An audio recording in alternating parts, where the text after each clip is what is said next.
Hello दोस्तों, आज से हम डिस्कस करेंगे BA first year second semester paper ancient civilization of India. Bharat की प्राचीन सभ्यता से महत्वपूर्ण टॉपिकों पर डिस्कशन करेंगे और ये टॉपिक काफ़ी महत्वपूर्ण रहेगा मिड टर्म एग्जामिनेशन के लिए। तो चलिए शुरू करते हैं। अगर आप चैनल पर नए हैं तो चैनल को जरूर सब्सक्राइब कर लीजिएगा। हम जानेंगे हिंदी में, और जो इंग्लिश में पेपर देते हैं उनके लिए इंग्लिश काफ़ी महत्वपूर्ण रहेगा। आज का टॉपिक है अध्ययन के स्रोत। अध्ययन के स्रोत में देखेंगे पुरातात्विक साक्ष्य, वैदिक साहित्य, रामायण, महाभारत। इसमें आज हम डिस्कस करेंगे पुरातात्विक साक्ष्य और वैदिक साहित्य। शेष जो बच्चे हैं उन्हें हम अगले वीडियो में देखेंगे। तो चलिए शुरू करते हैं। पुरातात्विक साक्ष्य। प्राचीन इतिहास जानने के लिए महत्वपूर्ण निम्नलिखित 3 स्रोत हैं। कौन कौन से 3 हैं? पुरातात्विक स्रोत, साहित्यिक स्रोत, विदेशी यात्रियों के विवरण। ये तीनों स्रोत हैं जो हमें प्राचीन इतिहास जानने में मदद करती हैं।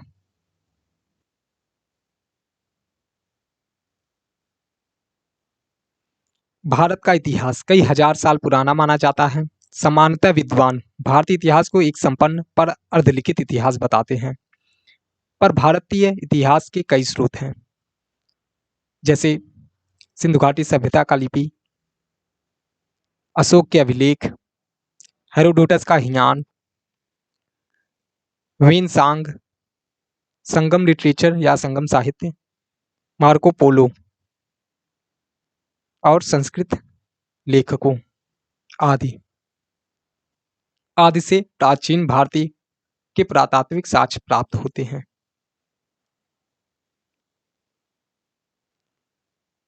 मध्यकाल में देखा जाए तो अलबरूनी और उसके बाद दिल्ली सल्तनत के राजाओं की जीवनी भी महत्वपूर्ण है। अब हम जानेंगे पुरातात्विक स्रोत। पुरातात्विक स्रोत क्या है? पुरातात्विक स्रोत का संबंध प्राचीन काल में निम्न है। अभिलेख। अभिलेखों का उपयोग शासकों द्वारा आमतौर पर अपने आदेशों का प्रसार करने के लिए किया करते थे। लंबे समय तक अमिट बनाने के लिए इन्हें ठोस सतहों पर लिखा जाता था। अभिलेखों का प्रयोग क्या करते थे? आदेशों का प्रसार करने के लिए करते थे। लंबे समय तक ना मिट सके इसलिए उसे ठोस सतहों पर लिखा जाता था। इस प्रकार के अभिलेख मंदिर की दीवारों, स्तंभों, स्तूपों, मुहरों तथा तामपात्रों इत्यादि पर प्राप्त होते हैं। ये कहाँ प्राप्त होते हैं? मंदिर की दीवारों पर, स्तंभों पर, स्तूपों पर, मुहरों पर और तामपात्रों पर प्राप्त होते हैं। सिक्के। अब जानेंगे सिक्के के बारे में। प्राचीन काल में लेन देन के लिए उपयोग किए जाने वाली वस्तु विनिमय व्यवस्था के बाद सिक्के प्रचलन में आए। अब ये वस्तु विनिमय व्यवस्था क्या है जान लेते हैं। पहले के समय में सिक्के नहीं थे। लोग अपने जरूरत की सामान लेने के लिए अपने सामान को अदला बदली करते थे। मतलब अपनी जरूरत की सामान लेने के लिए वो कुछ सामान देकर अपनी जरूरत की सामान लेते थे। इसके बाद सिक्के प्रचलन में आए। यह सिक्के विभिन्न धातुओं जैसे सोना, तांबा, चांदी इत्यादि से निर्मित किए जाते थे।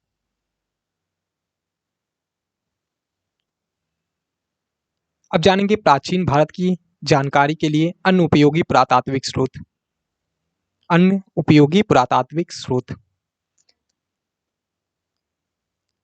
इन स्रोतों में इमारतें, मंदिर, स्मारक, मूर्तियां, मिट्टी से बने बर्तन तथा चित्रकला प्रमुख हैं। इसमें क्या क्या है?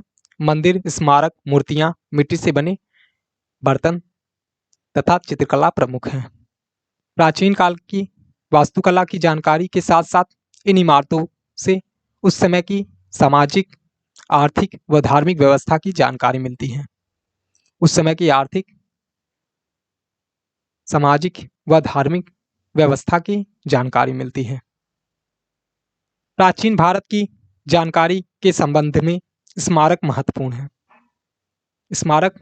है। इन स्मारकों को 2 भागों में विभाजित किया जा सकता है। एक देसी स्मारक और दूसरा विदेशी स्मारक। देसी स्मारक में क्या-क्या आते हैं? देसी स्मारक में हड़प्पा, मोहनजोदाड़ो, नालंदा, हस्तिनापुर आदि आते हैं। जबकि विदेशी स्मारक में कंबोडिया का अंकोरावट मंदिर आदि आते हैं। अब हम देखेंगे साहित्यिक स्रोत। इसके भारत के इतिहास के संदर्भ में सर्वाधिक स्रोत साहित्यिक स्रोत हैं। पांडुलिपियों को तामपात्रों तथा भोजपात्रों पर लिखा जाता था। सर्वाधिक साहित्यिक स्रोत हैं। इसे कहाँ लिखा जाता था? पांडुलिपियों को तामपात्रों तथा भोजपात्रों पर लिखा जाता था। इस साहित्य को दो भागों में बांटा गया है। इस साहित्य को दो भागों में बांटा गया है। एक है धार्मिक, दूसरा है वैदिक। एक है धार्मिक साहित्य, दूसरा है वैदिक साहित्य। धार्मिक साहित्य में देखेंगे अब, भारत में प्राचीन काल में तीन मुख्य धर्मों हिंदू धर्म, बौद्ध धर्म तथा जैन धर्म का उदय हुआ। हिंदू धर्म, बौद्ध धर्म तथा जैन धर्म का उदय हुआ। इन धर्मों का विस्तार के साथ साथ समाज, संस्कृति, स्थापत्य, लोगों की जीवन शैली, अर्थव्यवस्था आदि के संबंध में महत्वपूर्ण जानकारी मिलती है। इस धर्मों के विस्तार के साथ साथ संस्कृति, स्थापत्य, लोगों की जीवन जीने की शैली, अर्थव्यवस्था आदि के संबंध में महत्वपूर्ण जानकारियां मिलती हैं। धार्मिक साहित्य के प्रमुख रचनाएं निम्नलिखित हैं। वेद, ब्राह्मण, अडायक, उपनिषद, स्मृतियां, पुराण आदि हैं। ये साहित्य जो हैं हिंदू धर्म, बौद्ध धर्म तथा जैन धर्म से संबंधित साहित्य हैं। अब हम जानेंगे वैदिक साहित्य। वैदिक साहित्य से तात्पर्य उस विपुल साहित्य से है जिसमें वेद, ब्राह्मण, अडायक एवं उपनिषद शामिल है। वर्तमान समय में वैदिक साहित्य ही हिंदू धर्म के प्राचीनतम स्वरूप पर प्रकाश डालने वाला तथा विश्व का प्राचीनतम स्रोत है। वैदिक साहित्य ही हिंदू धर्म के प्राचीनतम स्वरूप पर प्रकाश डालने वाला विश्व का प्राचीनतम स्रोत है। वैदिक साहित्य को श्रुति कहा जाता है। वैदिक साहित्य को श्रुति कहा जाता है क्योंकि सृष्टि नियमकर्ता ब्रह्मा ने विराट पुरुष भगवान की वेद ध्वनि को सुनकर ही प्राप्त किया हो। अन्य ऋषियों ने भी इस साहित्य को श्रवण परंपरा से ही प्राप्त किया था तथा आगे की पीढ़ियों को श्रवण परंपरा द्वारा ही स्थानांतरित किया गया। इस परंपरा से प्राप्त किया था, श्रवण परंपरा से, तथा आगे की पीढ़ियों को श्रवण परंपरा द्वारा ही स्थानांतरित किया गया। वैदिक साहित्य के अंतर्गत सभी वेद के कई उपनिषद, अडायक, उनकी भाषा संस्कृत है। वैदिक साहित्य का काल 1200 ईसा पूर्व से 600 ईसा पूर्व माना जाता है। वैदिक साहित्य का काल 1200 ईसा पूर्व से 600 ईसा पूर्व माना जाता है। अब जानेंगे हम विदेशी यात्रियों के विवरण। विदेशी यात्रियों से भी प्राचीन इतिहास के बारे में काफी जानकारी मिलती है। यह विदेशी लेखक राजाओं के साथ भारत आए और भारत की सामाजिक, आर्थिक तथा भौगोलिक व्यवस्था का वर्णन किया। विदेशी साहित्य खोतों को तीन भागों में बांटा जा सकता है।